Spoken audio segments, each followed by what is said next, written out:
अस्सलाम वालेकुम स्टूडेंट्स, मेरा नाम नुमान खालिद है और आपको यूट्यूब के इस मुनफरद चैनल होम ऑफ अकाउंटेंसी पे खुशामदीद कहते हैं। प्यारे बच्चों, आज हम लोग इनकम टैक्स की इस सीरीज के 13th लेक्चर के बारे में बात करेंगे, जिसमें हम लोग डिस्कस करेंगे कि वो कौन कौन से स्टेप्स हैं जो हम टोटल इनकम की कैलकुलेशन के बाद फॉलो करते हैं।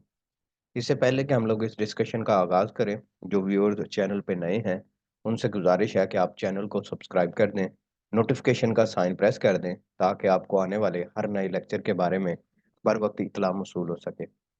प्यारे बच्चों, इस यूट्यूब चैनल के ऊपर अगर आप इस लेक्चर के ऊपर न्यू हैं तो इसमें हमने इससे प्रीवियस जो 12 लेक्चर हैं उनमें इससे मुतल्लिका सोर्स ऑफ इनकम जो 5 हैं, इससे मुतल्लिका सैलरी को ज़रा डिटेल में डिस्कस किया है। तो अगर आप इस पे नए हैं तो मैं आपको रेफ़र करूँगा कि आप इसके जो इब्तदाई लेक्चर हैं वो भी आप ज़रूर लें। इस पूरी प्लेलिस्ट का लिंक इस लेक्चर की डिस्क्रिप्शन में मौजूद है, इनकम टैक्स न्यूमेरिकल के नाम से, तो आप उसको विज़िट कर सकते हैं। इस कॉन्सेप्ट तक आते हुए वो लेक्चर आपके लिए ज़रूरी है कि आप वो लेक्चर ज़रूर एक दफ़ा लें। अच्छा बच्चों, बात कर रहे थे कि वो कौन से स्टेप्स हैं जो हमने फॉलो किए। वैसे अगर हम थोड़ा-सा ऑब्ज़र्व करें कि हमने इससे पहले क्या कुछ किया है। हमने इससे पहले जब इनकम टैक्स का न्यूमेरिकल सॉल्व करना चाहा था, तो हमने नेम ऑफ टैक्स पेयर जो है वो सबसे पहला काम हमने किया था। फिर दूसरा काम हमने किया था टैक्स ईयर लिखने का। तो इस चीज़ों के बारे में ज़रा डिटेल से हमारे पास डिस्कशन हो चुकी है कि हम नेम ऑफ टैक्स पेयर क्यों क्या कौन-सा लिखते हैं। वो क्वेश्चन में मेंशन होता है हर दफ़ा, नेम ऑफ टैक्स पेयर। तो मैं यहाँ पे लिख देता हूँ जी अपना ही नाम, मिस्टर नुमान खालिद। ये काम आपने मार्कर से करना होता है और पेज के सेंटर में करना होता है। दूसरा काम आप लिखते हैं टैक्स ईयर को, और टैक्स ईयर बेटा जी आपने लिखना है हमेशा 2023, इस जो पोर्शन के जिसके आप अभी एग्जाम देने लगे हैं। देन आपने लिखना है टैक्स ईयर एंडिंग, ये खत्म कब हो रहा है, तो ये हमने हर दफा लिखना है 30th जून 2023। ये भी इब्तदाई लेक्चर में डिस्कस हो चुका है कि हम ऐसा क्यों करते हैं। रेजिडेंशियल स्टेटस रेजिडेंट, ये भी हम ऑलरेडी डिस्कस कर चुके हैं कि रेजिडेंशियल स्टेटस किसको कहते हैं और हम हर दफा रेजिडेंट ही क्यों करेंगे। Then computation of income tax payable. तो ये हम फॉर्मेट को न्यूमेरिकल का जो फॉर्मेट बनाते हैं उसका स्केच होता है। इसमें दो कॉलम है, राइट साइड पे टैक्सेबल और दूसरा एग्जाम। तो पहला हमने जो कंसेप्ट किया था वो था इनकम फ्रॉम सैलरी, और ये है सेक्शन 12। तो सपोज इसमें बहुत सारे पॉइंट्स मौजूद होते, हम उन पॉइंट्स की बेस के ऊपर मुख्तलिफ कैलकुलेशन करते और उन कैलकुलेशन को फर्दर हम यहाँ पे कैरी फॉरवर्ड करते हैं। मैंने अपने पास से यहाँ पे कुछ चीज़ें लिख दी, जैसा कि हमारे पास बेसिक सैलरी है, यहाँ पे पे स्केल भी होता है, डीएनएस अलाउंस भी हैं और कुछ अदर परक्विजिट्स वगैरह वगैरह वो भी मौजूद हैं।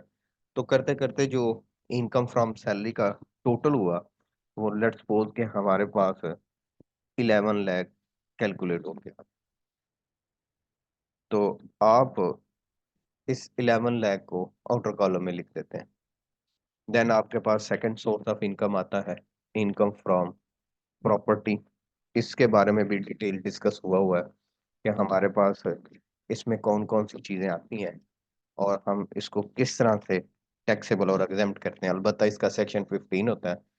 सपोज के इससे जो हमें अमाउंट रिसीव हुई इनकम फ्रॉम प्रॉपर्टी से वो 3 लाख की है। इसी तरह हमारे पास थर्ड सोर्स होता है, उसको हम नाम देते हैं इनकम फ्रॉम बिजनेस, और ये आपके पास सेक्शन 18 में आता है। इसमें भी हमने चीज़ें डिटेल में डिस्कस की थी कि कौन कौन सी चीज़ें आती हैं। लेट्स सपोज हमारे पास इनकम फ्रॉम फॉरेन बिजनेस ही होता ठीक है, और उसकी अमाउंट हमारे पास 2 लाख मेंशन होती है। देन हम लोगों ने फोर्थ सेक्शन को डिस्कस किया था, that is capital gain. Let's suppose के कैपिटल गेन में भी कुछ टैक्सेबल और कुछ एग्जेम्प्टेड अमाउंट थी। उसमें भी हमने देखा था कि जो पब्लिक कंपनी से रिलेटेड गेन है वो हमारे पास एग्जेम्प्ट वाले कॉलम में रहता है और टैक्सेबल होता है at the rate of separate block of income 15% या 12.5% या जो रेट एलिजिबल हो, जिसको हमने डिटेल डिस्कस भी किया था। तो gain on sale of public company shares, let's suppose कि ये हमारे पास अमाउंट होती और हम इसको हमेशा इनर कॉलम में लिखते हैं, इसको सेपरेट ब्लॉक ऑफ इनकम के तौर पर करते हैं। वो सेपरेट ब्लॉक ऑफ इनकम क्या है उसको हम लेटर ऑन डिस्कस करेंगे।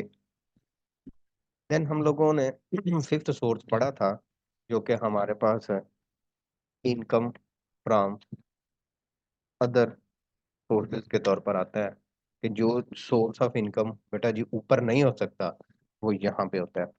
जो कैपिटल गेन का सेक्शन है वो 37 है, और जो इनकम फ्रॉम अदर सोर्सेज का सेक्शन है ये 39। सो इस तरह से करके हम लोगों ने अपने पास डिफरेंट सोर्स ऑफ इनकम को अंडरस्टैंड किया था, जो प्रीवियस लेक्चर हमारे गुजरे थे। लेट्स सपोज के बेटा जी हमारे पास इसकी भी अमाउंट होती है इनकम फ्रॉम अदर सोर्सेज में 1 लाख।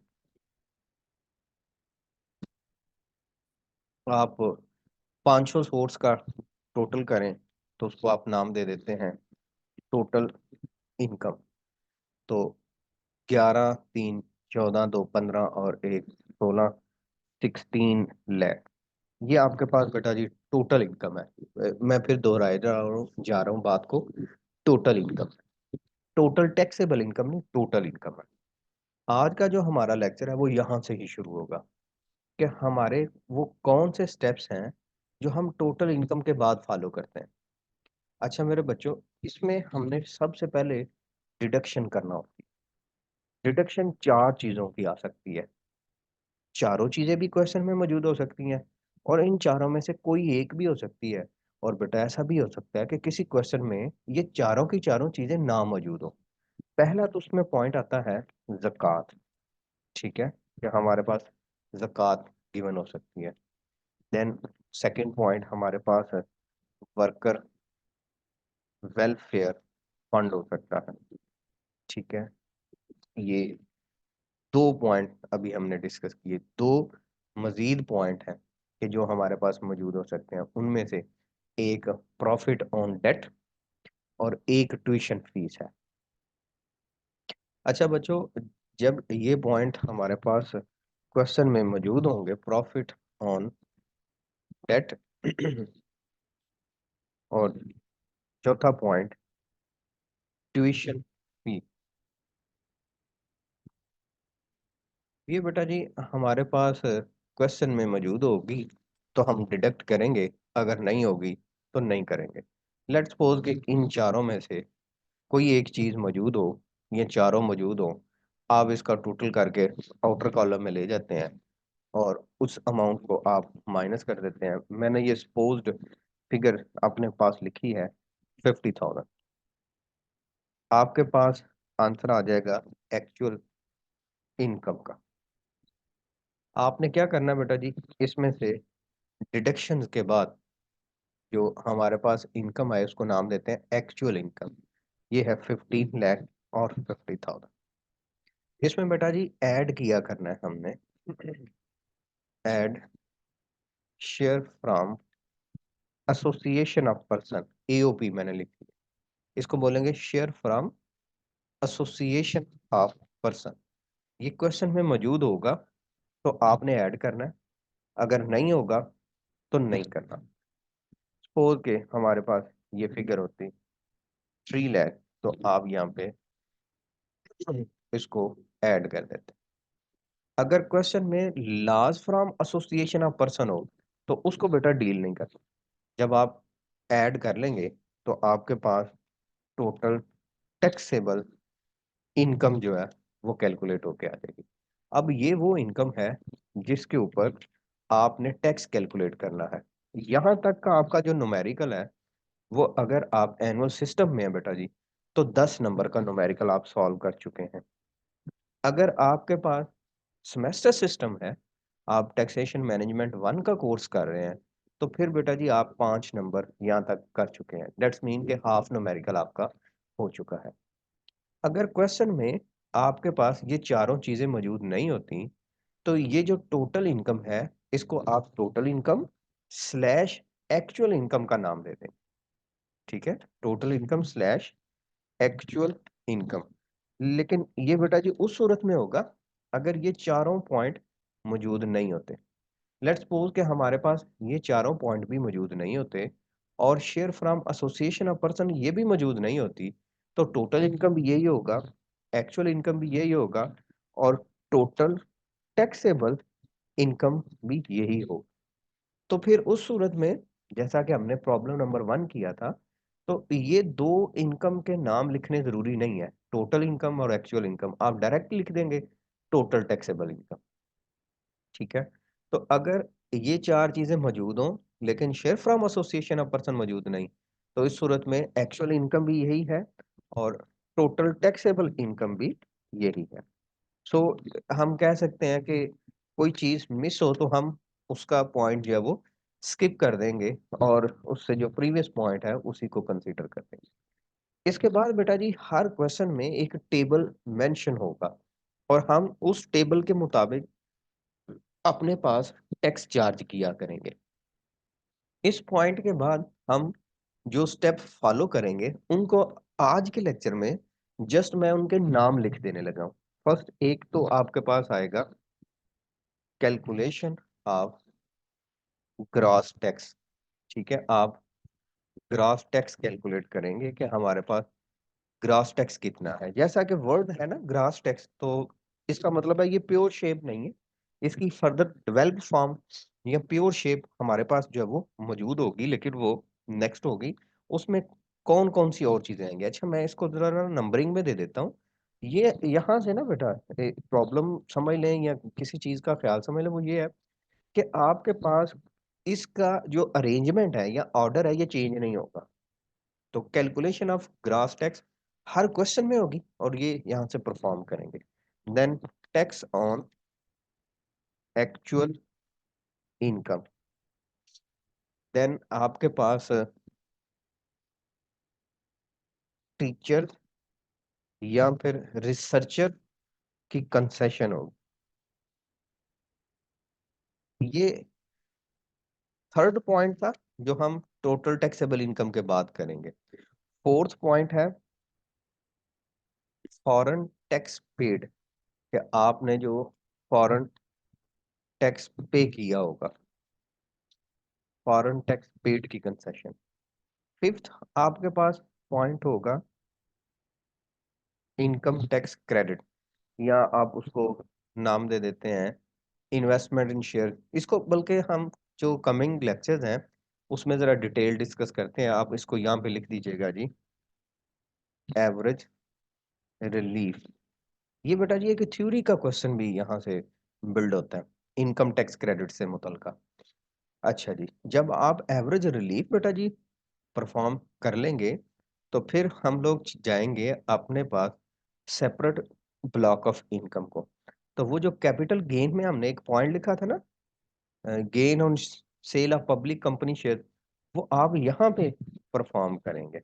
तो उसको हम यहाँ पे लिख देंगे जी, सेपरेट ब्लॉक ऑफ इनकम। यहाँ पे आप ऐड करेंगे एडवांस टैक्स। तो आपके पास आ जाएगा जी net tax payable with return. Then आपके पास दो फर्दर पॉइंट होंगे जिनको हम लोग परफॉर्म करेंगे। उनमें से एक पॉइंट आपके पास होगा FTR, जिसको हम लोग नाम देते हैं फाइनल टैक्स रिचार्ज। देन हमारे पास नोट्स होंगे, कुछ हमने जो सर्टन पोर्शन को बेस बना के किसी चीज को टैक्स या एग्जेम्प्ट किया होगा, उसके नोट्स यहाँ पे लिख देना होंगे। तो नोट ये 10 पॉइंट है। तो हम कह सकते हैं कि हम जब टोटल इनकम कैलकुलेट कर लेते हैं तो उसके बाद ये 12 स्टेप्स, 12 स्टेप्स कैलकुलेट करते हैं। एक तो डिडक्शन है, दूसरा शेयर फ्रॉम एओपी ऐड करते हैं, और इन 10 स्टेप्स को फॉलो करते हैं।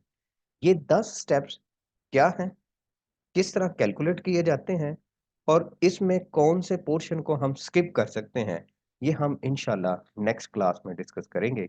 तब तक आई एक्सपेक्ट दैट कि आप इन पॉइंट्स को मेमोराइज कर दें।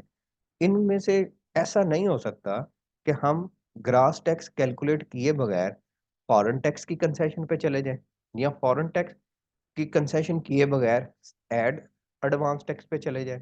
तो अगर हमारे पास इनसे मुतल्लिका चीजें मौजूद हों तो हम फिर इसी ऑर्डर को, इसी तरतीब को स्किप नहीं करेंगे। जो नेक्स्ट क्वेश्चन हमारे आएंगे वो इस चीज के ऊपर बेस करेंगे कि हमें कैसे पता चलेगा कि ये वाला पॉइंट इसमें परफॉर्म करना है या नहीं करना। तो इससे मुतल्लिका जो प्रैक्टिस है वो नेक्स्ट क्वेश्चन की है, और मैं उम्मीद करूंगा कि आप तब तक हमारे साथ रहेंगे, और इंशाल्लाह हम वैल्यूएबल डिस्कशन करेंगे कि हमें कैसे आइडिया होगा कि हमने ये वाला टास्क परफॉर्म करना है या नहीं परफॉर्म करना। इंशाल्लाह हाजिर होंगे नेक्स्ट लेक्चर में, जिसमें हम इन चीज़ों को डिस्कस करेंगे। तब तक अपना बहुत सा ख्याल रखिएगा, दुआ में याद रखिएगा। अल्लाह हाफिज।